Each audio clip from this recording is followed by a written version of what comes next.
So, I think most organizations kind of think like, oh, I'm just a small company, like nobody's going to come after me.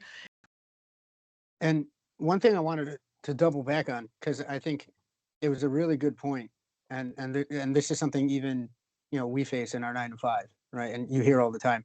So nation state actors are now, or have been, targeting folks of all sizes. Is Yes, in your experience you're absolutely. starting to see? Could you expand on that a little bit more? Yeah, sure. So, I think most organizations kind of think like, oh, I'm just a small company, like nobody's going to come after me. And to some extent, that's kind of true. Like, yeah, I mean, ransomware groups, they'll target anybody because they just want to make their money, but they're not going to take a huge ransom because they make money if you stay in business.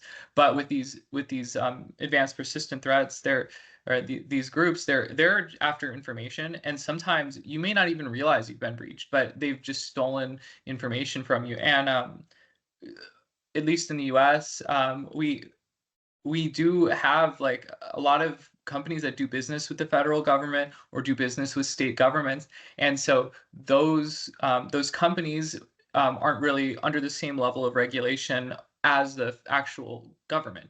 And so it's an easy spot for these threat actors to enter.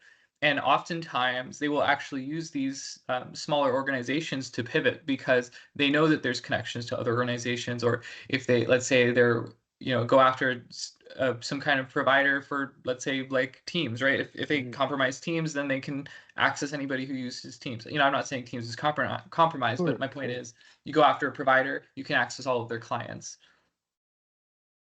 Mm. And I mean, they will